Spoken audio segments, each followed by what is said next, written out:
வணக்கம். தானியம் இயற்கை விளைபொருள் அங்காடியோட யூடியூப் சேனலில் எல்லாரையும் வரவேற்கிறேன்.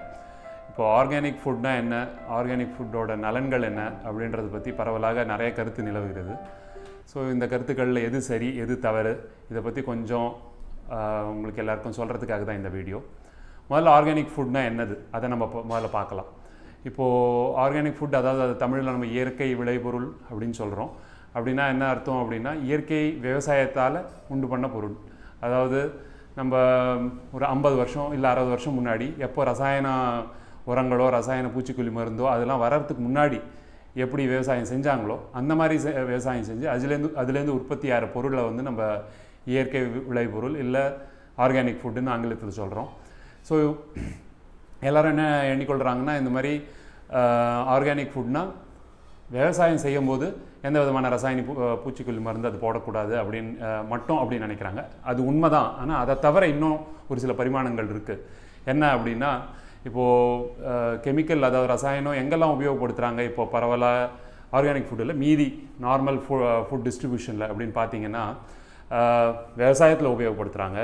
அதுக்கப்புறம் அதுலேருந்து ஹார்வெஸ்ட் பண்ணி அதுக்கப்புறம் அதை ப்ராசஸ் செய்கிறாங்க இல்லையா, மதிப்பு கூட்டல் செய்கிறாங்க இல்லையா, அதில் நிறைய ரசாயனம் உபயோகம் ஆகுது. அதுக்கு அடுத்தது வந்து அதை சேமித்து வைக்கிறாங்க ஏதோ ஒரு சேமிப்பு கிடங்கில், அங்கே நிறைய ரசாயனம் உபயோகம் ஆகுது. ஏன்னா பூச்சிலாம் வரக்கூடாது அப்படின்றதுக்காக. அதுக்கப்புறம் அதை பேக்கேஜ் செய்கிறாங்க, அதுக்கப்புறம் டிஸ்ட்ரிபியூட் செய்கிறாங்க. எல்லா இடத்துலையும் ரசாயனத்தோட உபயோகம் இருக்குது. நம்ம பரவலாக இப்போ வந்து அரிசியோ பருப்போ இல்லை காய்கறிகளோ பழங்களோ வாங்கினோன்னா இயற்கை விளைபொருளில் அல்லாத பொருட்கள் நம்ம வாங்கினோன்னா ரசாயன கலப்பு எல்லா இடத்துலையும் ஏற்படுகிறது. ஸோ இதை நம்ம வந்து இதெல்லாம் இல்லாமல், அதாவது விவசாயம் மட்டும் இல்லாமல் டிஸ்ட்ரிபியூஷன் ஸ்டோரேஜ் எல்லா இடத்துலையும் ரசாயனம் இல்லாமல் இருக்கிற விளைபொருளை நம்ம இயற்கை விளைபொருள் அதாவது ஆர்கானிக் ஃபுட் அப்படின்னு சொல்கிறோம். இப்போது இதனால் நன்மைகள் என்னது அப்படின்றத நம்ம பார்க்கலாம். இப்போது ஒரு நன்மை எல்லாருக்கும் தெரிஞ்சது என்ன அப்படின்னா அதை உணர்றவங்களுக்கு, அதாவது இயற்கை விளைபொருள் அந்த ஆர்கானிக் ஃபுட்டை சாப்பிட்றவங்களுக்கு அவங்களோட ஹெல்த்துக்கு நல்லது. அவங்களுக்கு இயற்கை அதாவது ரசாயன கலப்பினால் ஏற்படுகிற ஒரு சில பிரச்சனைகள் உடல் உபாதைகள் அதெல்லாம் அவங்களுக்கு வராது. அது ஒரு நேரடியான ஒரு லாபம் அதை உண்றவங்களுக்கு கன்சியூமருக்கு. ஆனால் அது மட்டும்தான் லாபம் அப்படின்னு நம்ம நிறைய பேர் நினச்சிட்ருக்கோம். ஆனால் அது அப்படி கிடையாது. அது ஒரு முக்கியமான எல்லாருக்கும் பெனிஃபிட் தான், ஒரு முக்கியமான லாபம் எல்லாருக்குமே, ஒரு நன்மை. ஆனால் அதையும் மீறி என்ன இருக்குது அப்படின்றத நம்ம பார்க்கலாம். அடுத்தது பார்த்திங்கன்னா விவசாயிக்கு, அதாவது இயற்கை விவசாயம் செய்கிறதுனால அந்த விவசாயிக்கு என்ன லாபம், அவருக்கு என்ன பலன் அப்படின்றது பார்க்கலாம். இப்போ நம்ம பரவலாக நீங்கள் கிராமத்து பக்கம் போயிருப்பீங்க, வயக்காடுலாம் பார்த்துருப்பீங்க. அங்கெல்லாம் பார்த்தீங்கன்னா நிறைய இடத்துல நிறைய தோட்டத்தில் அந்த விவசாய கூலிக்கு வேலை பார்க்குற மக்களும் அங்கேயே தங்கியிருக்காங்க. அந்த மாதிரி நீங்கள் பார்த்துருப்பீங்க.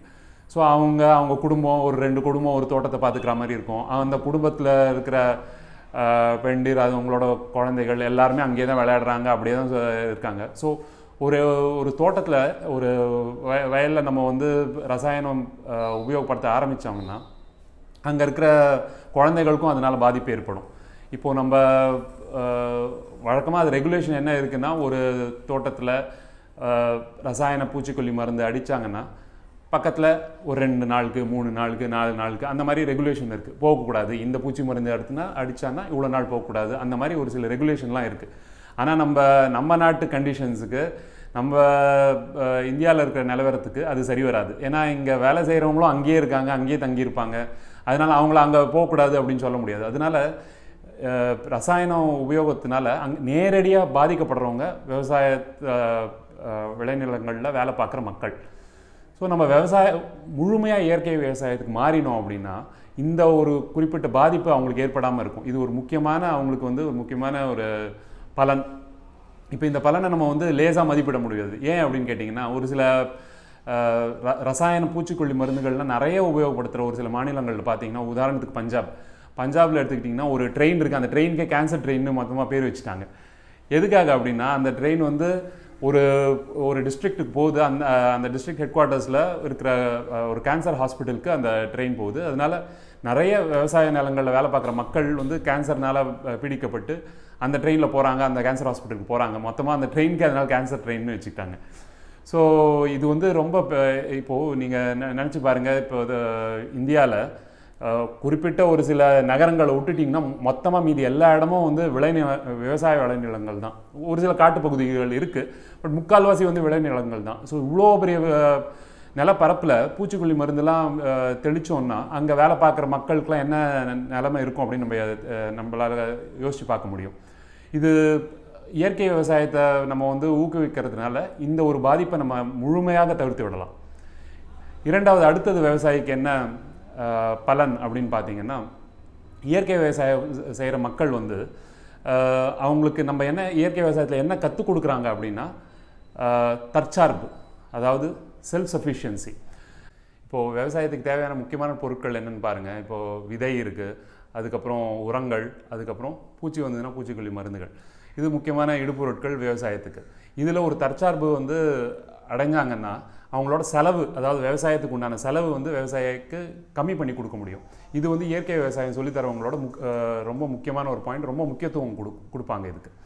இப்போது ஒரு விவசாயி தனக்கு தேவையான பொருட்கள், இடுபொருட்கள் எல்லாமே வந்து தன்னோட தோட்டத்துலேருந்து தன்னோட நிலத்துலேருந்தோ அவர் வந்து உற்பத்தி பண்ணிக்கிட்டார் அப்படின்னா அவர் வந்து வேறு ஒரு கம்பெனிக்கிட்டேருந்தோ வேறு வெளியிலேருந்து எங்கேயுமே வாங்க வேண்டிய தேவை இருக்காது. அப்படி செஞ்சாருன்னா அவரோட இனிஷியல் காஸ்ட், கேபிட்டல் எக்ஸ்பெண்டிச்சர், அதாவது முதல்ல செலவிட வேண்டிய பைசா தொகை கம்மியாகுது. இது ஒரு பக்கம் இருக்க, அடுத்து இன்னொரு பக்கம் என்ன, இப்போது விவசாயத்தில் முக்கியமான பிரச்சனை என்ன அப்படின்னா விவசாயிக்கு எல்லா வேலையும் செஞ்சுட்டு கடைசியில் வந்து பயிர் அறுவடைக்கு வரும்போது என்ன விலை விற்க போகுது அப்படின்றது அவருக்கு தெரியவே தெரியாது. சந்தை நிலவரம் எப்படி இருக்கோ அந்த விலை, அவ்வளோதான். இப்போ தக்காளி விலை 2 ரூபாய்க்கு வந்ததுன்னா 2 ரூபா தான், அவ்வளோதான், முடிஞ்சு போச்சு. அவர் வந்து இவ்வளோ உழைச்சதுக்கு அர்த்தமே இல்லாமல் போயிடுது. இப்போ அவர் நிறைய இடுபொருட்கள் நிறைய செலவழிச்சு இருந்தார் அப்படின்னா இடுபொருள், அதாவது கடைசியில் இருக்கிற விளைபொருளோட சந்தை மதிப்பு ரொம்ப கம்மியாக சரிவு அடைந்துருதுன்னா இப்போது அவரால் என்ன ஒன்றுமே செய்ய முடியாது, அவ்வளோதான். கடன்ற ஒரு சூழலில் சிக்கி அதனால் உண்டான விளைவுகள் எல்லாருக்கும் தெரிஞ்சது தான். இப்போது இது எல்லாமே நம்ம அவாய்ட் பண்ணுறதுக்கு, இதெல்லாம் தடுக்கிறதுக்கு என்னென்னா இடுபொருட்கள் வந்து வெளியிலேருந்து வாங்காமல் பைசா செலவழிக்காமல் உள்ளுக்குள்ளேயே செய்ய முடியும். செய்ய முடிஞ்சால் என்ன ஆகுது அப்படின்னா அவருக்கு வந்து முதல்ல உண்டான செலவு ரொம்ப கம்மி, ரொம்ப கம்மி. அதனால வந்து எது வந்தாலும் லாபம்ன்ற மாதிரி இருக்கும். அதனால் வெளியில் சந்தை மதிப்பு வந்து கொஞ்சம் ஓரளவுக்கு கம்மியானாலும் பரவாயில்ல, ரொம்ப கஷ்டப்பட்டுக்கு தேவையில்லை. ஏன்னா அவர் வந்து முதல்ல செலவழித்த செலவே கம்மி இல்லையா. அதனால் இயற்கை விவசாயத்தில் இது ரொம்ப, அதாவது தற்சார்பை ரொம்ப வந்து ஒரு முக்கியத்துவம் கொடுப்பாங்க. இந்த தற்சார்பு முக்கியத்துவம் கொடுக்கறதுக்கு காரணம் என்ன அப்படின்னா விவசாயிக்கு செலவு ஜாஸ்தி ஆகிடக்கூடாது, என்ன வருமானம் வருதோ அதை வச்சே அவருக்கு எப்படியா இருந்தாலும் லாபம் ஈட்ட முடியும். அதுக்காக தான் இந்த தற்சார்புக்கு முக்கியத்துவம் கொடுக்குறாங்க. இது இயற்கை விவசாயத்தில் மட்டுமே முடியும். இப்போ ரசாயன விவசாயம் பண்ணாங்க அப்படின்னா அவங்க விதை வெளிலேருந்து தான் வாங்குவாங்க, உரம் வெளிலேருந்து தான் வாங்குவாங்க, பூச்சிக்கொல்லி மருந்து வெளிலேருந்து தான் வாங்குவாங்க. எல்லாம் அந்த கடைக்காரனுக்கு போகுது, அந்த பைசா எல்லாமே அந்த கம்பெனிக்கு போகுது. இப்போ அந்த விவசாயிக்கு பைசா தக்க வச்சுக்கிறதுக்கு ஒரே வழி இயற்கை விவசாயம் தான். இது ஒரு முக்கியமான ஒரு பலன், ஒரு பெனிஃபிட் இயற்கை விவசாயத்தினால, ஆர்கானிக் ஃபுட்னால. அடுத்தது நம்ம பார்ப்போம், இது வந்து நம்ம முதல்ல பார்த்தது ஒரு நுகர்வோருக்கு, கன்சியூமருக்கு என்ன நலன் அப்படின்னு பார்த்தோம். அடுத்தது வந்து ஆர்கானிக் ஃபுட்னால, ஆர்கானிக் ஃபார்மிங்னால விவசாயிக்கு என்ன நலன் அப்படின்னு பார்த்தோம். அடுத்தது மூன்றாவது ஒரு அங்கம் இருக்குது, என்ன அப்படின்னா இப்போது சுற்றுப்புற சூழல் மற்றும் நாட்டு நலனுக்கு என்ன இதனால் அப்படின்றத பார்க்கலாம். இப்போது நீங்கள் யோசிச்சு பாருங்கள், இந்தியா இவ்வளோ பெரிய நாடு, முக்கால்வாசி விளைநிலங்கள் தான். எல்லா இடத்துலையும் நம்ம பூச்சிக்கொல்லி மருந்து தெளித்தோன்னா பூச்சி இவ்வளோண்டு தான் இருக்குது. டன்னு கணக்கில் நம்ம அதில் வந்து ரசாயனத்தை தெளித்தோன்னா எங்கே போகுது? எல்லாமே பூமிக்கு போகுது, நீர்நிலைகளுக்கு போகுது, அதுலேருந்து உயிர்களுக்குள்ளே போகுது, மனித உயிர்களுக்குள்ளேயும் வரப்போகுது. இப்போ என்ன சொல்கிறாங்கன்னா தாய்ப்பால்லே வந்து ஏதோ ஒரு பார்ட் பெர் மில்லியம், ஏதோ ஒரு கொஞ்சம் ரொம்ப கம்மியாக ரசாயன பூச்சிக்கொல்லி மருந்து இருக்குது அப்படின்னு சொல்கிறாங்க. இது என்ன காரணம்? இது ஏன்னா நம்ம வந்து கண்முன் தெரியாமல் ரொம்ப மிகையாக, ரொம்ப ஜாஸ்தியாக உபயோகப்படுத்திட்டோம் கடந்த ஒரு 50 வருஷமாக ரசாயன பூச்சிக்கொல்லி மருந்துகளை. இதனால் முக்கியமாக இந்த சுற்றுப்புற சூழலோட கேடு வந்து இயற்கை விவசாயத்தினால் தடுக்கப்படுகிறது. இது ஒரு ரொம்ப முக்கியமான ஒரு பலன்.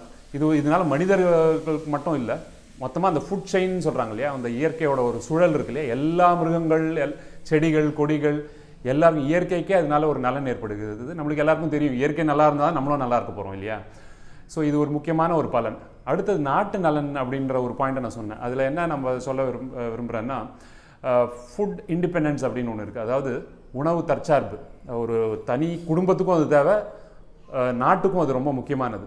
ஸோ அந்த உணவு தற்சார்பு அப்படின்னும் போது நம்ம என்ன சொல்கிறோம், நம்ம அந்த விவசாயத்துக்கு உண்டான ஒரு நாடு விவசாயத்துக்கு உண்டான இடுப்பொருட்கள் எல்லாமே தானே தயாரிச்சுக்கணும்.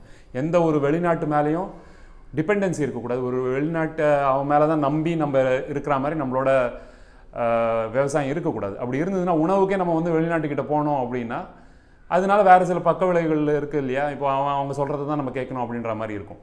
அதனால இப்போது ஒரு உதாரணத்துக்கு சொல்கிறேன், இது வந்து ரொம்ப முக்கியமான ஒரு பாயிண்ட், அதை உங்களுக்கு நல்லா எம்ஃபசைஸ் பண்ணுறதுக்கு சொல்கிறேன். என்னென்ன உதாரணத்துக்கு நீங்கள் காட்டன் எடுத்துக்கோங்க, பருத்தி. அதில் வந்து ஜிஎம் சீட்ஸ் மரபணு மாற்றப்பட்ட விதைகளை வந்து நம்ம அனுமதிச்சாங்க.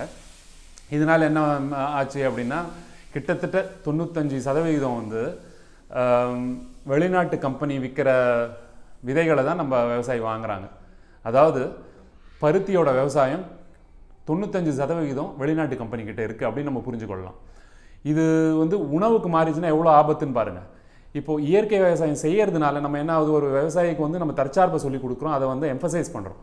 அப்போ என்ன ஆகுதுன்னா அவர் வந்து எல்லாத்துக்கும் ஒரு கம்பெனிக்கிட்ட தேடிட்டு போகிறதில்ல. வெளிநாட்டு கம்பெனியோ நம்ம ஊர் கம்பெனியோ எல்லாம் அவரே முக்கால்வாசி எப்படி உற்பத்தி செய்ய முடியும், இல்லை பக்கத்தில் இருக்கிற விவசாயிக்கிட்ட எப்படி வாங்கிக்க முடியும், இப்படி தான் அவர் யோசிப்பார்.